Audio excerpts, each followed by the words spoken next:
आज हम अपने लेक्चर में 0/0 पर बात करेंगे। यानी 0 का भाग 0 में दिया जाए तो हमें क्या प्राप्त होता है। हमें जानते हैं जब AB बराबर AC हो तो A से A को हम काट देते हैं, यानी इम्प्लाई करता है B बराबर C। ये कब पॉसिबल है? वैन ए जो है 0 के बराबर ना हो, यानी हम 0 को 0 से नहीं काटते हैं। हमने पिछले लेक्चर में बताया था। अब यहाँ पर हम ये बताएंगे कि 0 का भाग 0 में क्यों नहीं देते हैं, 0 का भाग 0 देने पर क्या प्राप्त होता है। तो उसके लिए हमें थोड़ा बहुत रिमाइंडर थ्योरम फिजिकल प्रमेय के बारे में बताएंगे। जैसे हम किसी संख्या में मान के चलो 3 का भाग हमने 17 में दिया,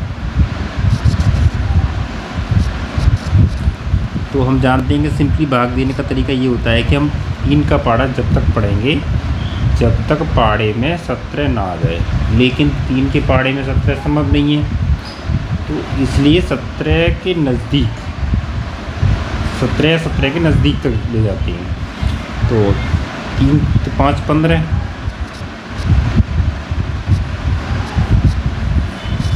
17 में से 15 गए तो 2 बचे, यानी हम 17 को लिख सकते हैं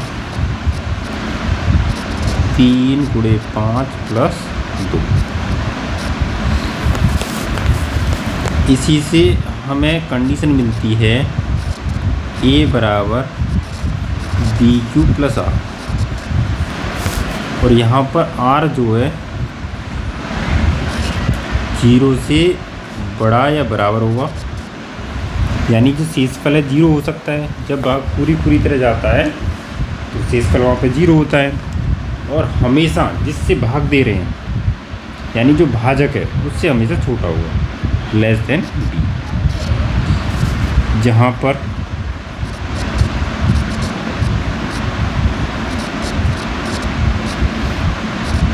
A भाज्य होगा,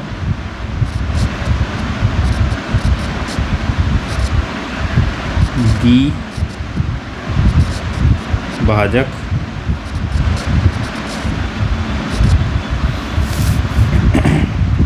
Q भागफल,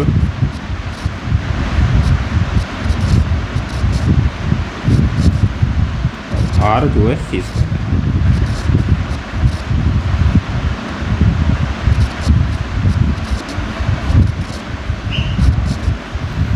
तो कहने का मतलब ये है,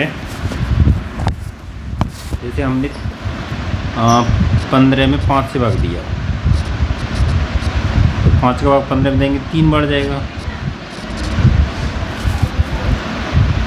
और 15 को हम ऐसे भी लिख सकते हैं 3 × 5 + 0 शेषफल प्रमेय से।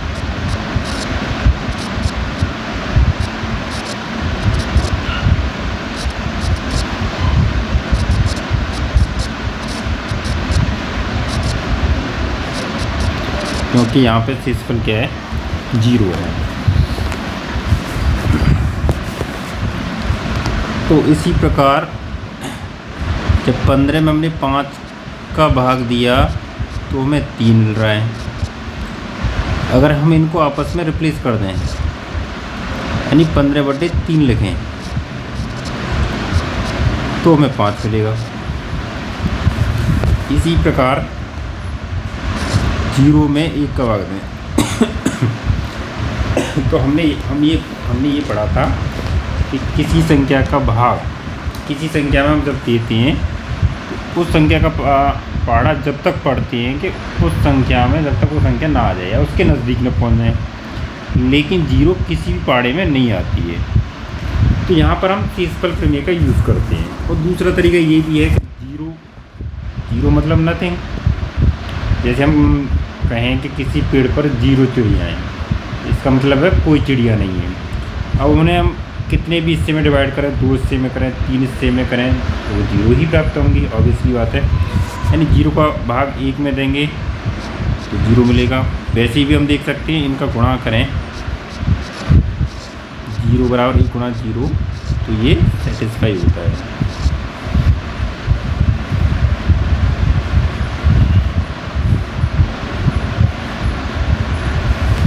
अतः 0/1 0 हुआ, 0/2 ये भी 0 मिलेगा, 0/3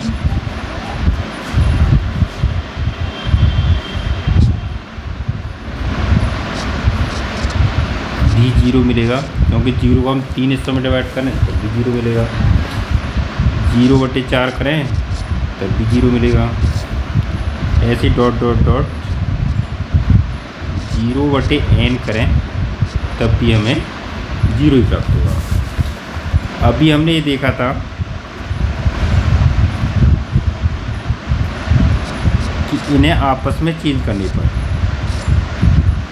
सेम उत्तर आता है। जैसे 15 में हमने 5 का भाग दिया तो 3 मिल रहा था, और फिर 15 में 3 का भाग दिया तो 5 मिल रहा था। इस कंडीशन में दोनों में सही है। तो इसी प्रकार हम क्या कर सकते हैं, 0/0 क्या मिला हमें, 1 मिला, 0/0 यहाँ क्या मिला, यहाँ से 2 मिल रहा है, 0/0 यहाँ से 3 मिल रहा है,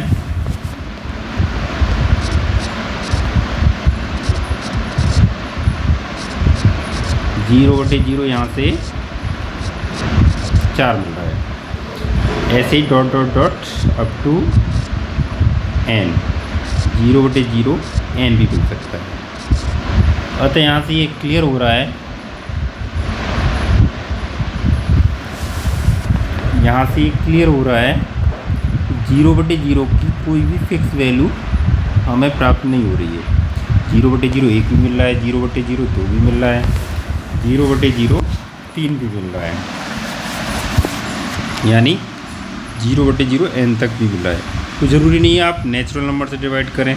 यहाँ पे आप 0/3/4 से भी डिवाइड करें तब भी हमें 0 प्राप्त होगा। अब इन्हें आपस में हम रिप्लेस कर दें, 0/0 3/4 भी मिलेगा, ऐसे 0/√3 अपन में संख्या ले लें हम, ये भी 0 हुआ, 0/0√3। कहने का मतलब ये है कि 0/0 हमें कोई फिक्स नंबर प्राप्त नहीं होता है। हम ये नहीं कह सकते कि 0/0 का मान ये है। जैसे किसी व्यक्ति का नाम हमने जैसे रोहित रख दिया तो हम उसे रोहित के नाम से बुला सकते हैं, लेकिन 0/0 का कोई नाम नहीं है। न हम ये कह सकते हैं 1 के बराबर हुआ, न ये कह सकते हैं 2 के बराबर हुआ, न ये कह सकते हैं 3 के बराबर होता है। इसलिए जब कभी भी हम 0 से 0 काटते हैं तो हमें गलत रिजल्ट्स मिलते हैं। इसलिए हम 0 को 0 से नहीं काट सकते, नहीं डिवाइड कर सकते, क्योंकि 0/0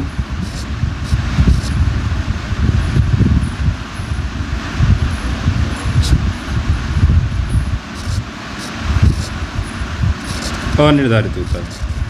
तो आप समझ ही गए होंगे अनिर्धारित क्यों होता है।